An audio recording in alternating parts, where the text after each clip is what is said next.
welcome to the deep dive. Today, we're really getting into something special, especially for you, the advanced English learner. You've done the hard work, you've reached that C1 level, which is honestly a huge accomplishment. But, there's often that feeling, right? How do you go from being very good to sounding, well, truly exceptional, almost like a native speaker? Yeah, that's a common hurdle, that feeling of hitting a plateau. So for this deep dive, we're not just throwing out vague ideas. We've got this fantastic document, C1 level tips to help improve your English level. And it's really practical, full of actionable stuff. Exactly. So our mission here is to pull out the absolute best, the most transformative advice from this guide, the kind of insights that really push you beyond just good enough. Right. And we'll cover quite a bit conversation skills, expanding vocabulary in the right way, getting that fluency just right, subtle grammar points, reading, writing, even understanding cultural bits. It sounds like a lot, maybe, but we'll break it all down. Okay, perfect. Let's start with conversation then, because I think for many people at C1, that's the real challenge. You can handle the textbook stuff, ordering coffee, no problem. But then you get into those messy, unpredictable, real-life chats. Absolutely. Where there's no script. And the document hits this hard. It says, practice realistic, spontaneous conversations. That's the core idea. Realistic, spontaneous conversations. What does that look like in practice? Well, think about it. It's not just casual chat, though that's part of it. Okay. It could be a job interview with those curveball questions you didn't expect. Right, throws you off balance. Exactly. Or a debate where you need to think on your feet, build an argument, or even just a social situation where the topic suddenly shifts. Or negotiations, where Yeah. every single word counts. Precisely. Handling the unexpected. The document actually gives a great example, a dialogue between Alex and Maria about an ethical dilemma. Alex suggests, bending the truth a bit for the company. Tricky stuff. Okay, yeah. And Maria's response. It's really good. She says something like, that's a tough call. I believe in transparency, but in competitive markets, some might argue it's strategic rather than deceptive. It's so nuanced. Wow, okay, so she doesn't just jump to a conclusion. She acknowledges the complexity. Exactly. She sees both sides. That's advanced conversational skill right there. And the guide points out the phrases she uses. Ah, like tools for the conversation? Precisely. Things like, that's a gray area, signals complexity, I see where you're coming from, shows understanding, even if you don't agree, or let's agree to disagree for a polite exit, and if I were in your shoes, for empathy. And the point isn't just to memorize these, right? It's about understanding when and why to use them. Absolutely. It's the function, the social dynamics. Makes you sound less like a textbook, more, well, human. That makes sense. So how do you actually practice that specific skill? It feels hard to simulate. Well, the document has a really smart, practical tip. Record yourself. Record yourself talking to yourself. Kind of. Responding to prompts. Maybe ethical dilemmas like the example, or current events, or just random social questions. Force yourself to respond spontaneously. Ah, I see. And then you listen back critically. Yes. That's the crucial part. Where did you hesitate? Where were you unclear? Could you have used a more nuanced phrase? Were you maybe a bit too direct? It's like becoming your own coach. Exactly. And there are tools mentioned like VoiceThread or SpitPipe that can help you get some objective feedback too. Okay, that's really useful. Let's shift gears to vocabulary then. Because again, at C1, you probably know a lot of words. But is it about knowing more words or knowing them better? It's definitely about knowing them better, depth over breadth sometimes. The document is really clear. Stop making endless lists of isolated words. It's not how language works. You need to learn words in context, understand how they behave, the company they keep. Oh, like collocations, word partners. Exactly. Like you say, strong coffee, not really powerful coffee, or bitter disappointment, not sour disappointment. Those pairings. They just sound right. They do. And then you have idioms, which are a whole other beast, like kick the bucket or spill the beans. Their meaning isn't literal at all. Right. And the document also mentioned connotations. Crucial point. That's the emotional flavor of a word, like cheap versus inexpensive. They mean roughly the same thing price-wise, but the feeling is totally different. Understanding that difference is key for C1. Absolutely. And the guide suggests a really cool strategy for this. Thematic vocabulary clusters. Thematic clusters, so grouping words. Yeah. Instead of random lists, you group words around a theme. It helps create mental connections. The example they use is business and innovation. So you'd learn words like disruptive innovation, scalable model, market saturation, profit margin, competitive edge together. Okay, that makes sense. You see how they relate. And they provide context. Like Yeah. for disruptive innovation, they define it significantly altering or creating a new market and give Uber as the example, disrupting transport. Makes it stick. Exactly. Or scalable, able to be expanded efficiently. Then a sentence. The app is scalable. You see it in action. So it's not just knowing the word, it's knowing how to use it confidently. That's the goal. Moving from just recognizing it to actually producing it naturally. Okay. Now, what about fluency? That Okay. sort of effortless flow that native speakers have. It feels so hard to pin down. It does. It's like the music of the language. And the document has a brilliant tip for the stage. Shadowing. Shadowing, right? I've heard of this. That's where you listen to audio and repeat it almost instantly. Yeah, either simultaneously or just a split second behind. You're literally shadowing the speaker. Sounds intense. It is, but incredibly effective. You're not just repeating words, you're mimicking everything. The pronunciation, the intonation, that up and down melody. The rhythm, the pauses. Exactly. And sentence stress, which words they emphasize for meaning. These are often the final pieces of the puzzle for advanced learners. So what kind of audio should you shadow? Does the document recommend specific sources for this level? It does, and they're good ones. Quite challenging. For current events, The Daily from the New York Times. Okay. For really immersive storytelling, hardcore history. And for interesting discussions, Freakonomics. They're authentic, not simplified for learners. Good recommendations. Mm-hmm. And are there tools specifically for honing pronunciation, maybe beyond just shadowing? Yep, a few are mentioned. There's Forvo, where you can hear words pronounced by native speakers in different accents. Youglish is cool too. It finds YouTube videos where a specific word is used so you hear it in real context. And apps like Elsa Speak give you personalized feedback on your pronunciation. Wow, lots of tech help available now.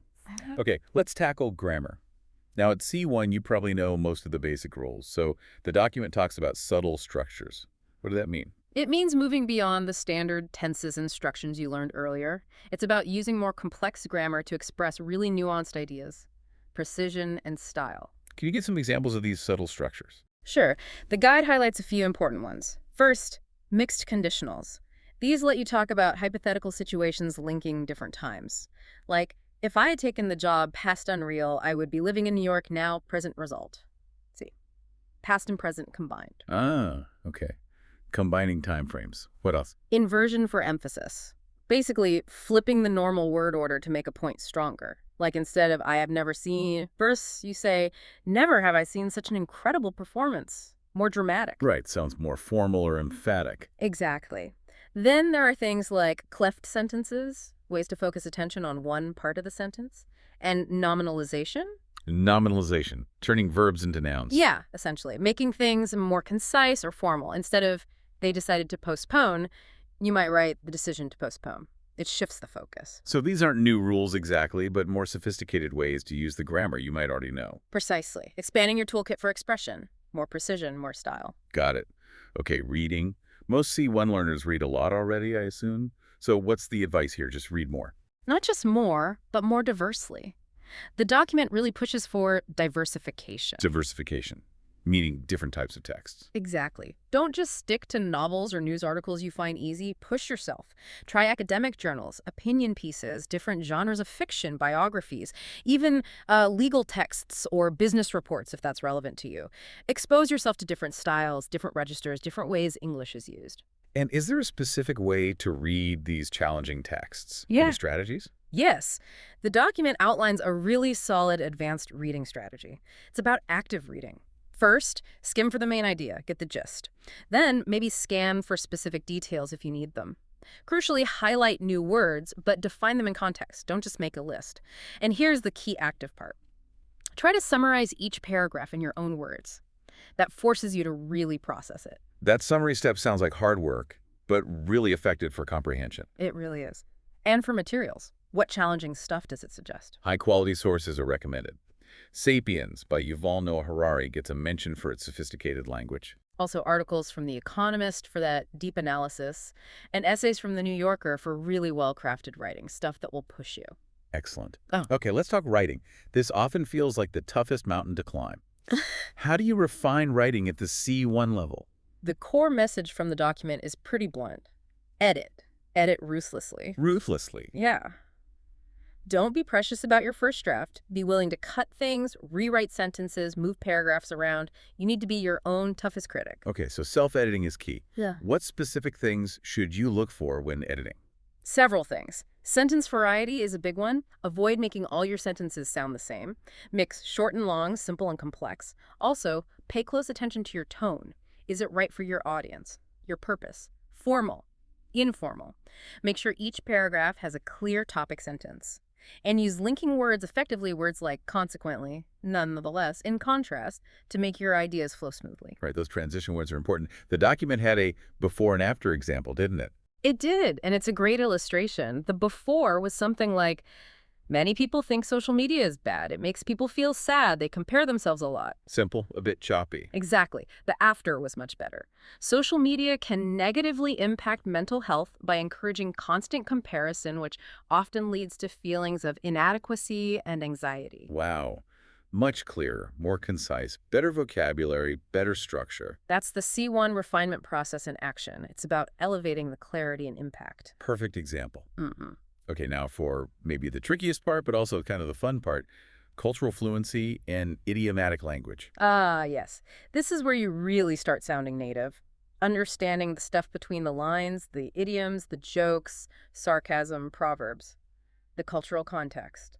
These can be so confusing for learners. Yes. Does the document give examples? It does, with clear explanations, like bite the bullet, Meaning, to face something difficult or unpleasant because you have to. The example was, I didn't want to go to the dentist, but I had to bite the bullet. okay, makes sense. Another one? The ball is in your court, meaning it's your turn to make a move or a decision. Like, I've made my offer, the ball is in your court now. Got it. And using these correctly, that really makes a difference in sounding natural, doesn't it? Huge difference. It shows you're not just translating, you're understanding the culture behind the language. Adds authenticity. Okay, so wow, we've covered a lot. Conversation, vocab, fluency, Mm. grammar, reading, writing, cultural bits. It feels like a massive undertaking. It can seem that way, but the good news is the document pulls it all together into a suggested daily routine. A daily routine, like a schedule. Yeah, the daily C1 English routine. It gives specific activities, time suggestions, even tool ideas to make it manageable. Okay, that sounds really helpful. What are some examples from this routine? Let's see, 15 minutes of reading news aloud, maybe from the BBC or The Guardian, 10 minutes working on your vocabulary notebook using Quizlet or Notion perhaps, 20 minutes doing that shadowing practice with podcasts, Spotify, Audible, whatever you use. I like that it breaks it down into small chunks. Exactly. Then maybe 15 minutes of writing a journal entry, using Grammarly or Hemingway to check it, and another 15 minutes actually speaking English, maybe using an app like HelloTalk or Tandem to find a partner. It's like a little English workout plan you could do every day. That's a great way to put it. The main idea is consistency. A little bit every single day adds up massively over time. That's the secret sauce at this level. So, wrapping this up then, it really feels like getting to C1 is amazing, but it's almost like reaching a high base camp, not the summit. There's this whole other mountain range of refinement ahead. That's a perfect analogy. The journey from here is all about that refinement. Paying attention to the tiny details, seeking out really high-quality English, challenging yourself constantly. True mastery lies in those nuances, how native speakers really use the language instinctively. And there's that quote from the document that really stuck with me. Fluency isn't about speaking faster, it's about speaking better. Yes, quality over quantity, precision, nuance, impact. That's the goal now. So the final thought for you listening, Yeah, maybe think about this. Which one or two of these daily habits from the routine could you realistically start incorporating? Don't try to do everything at once, maybe. Just pick something small, because even one small, consistent change can make a huge difference down the line. It's about those small steps consistently taken towards being the best English speaker you can be. So keep learning, keep practicing, and, try to have some fun with it too.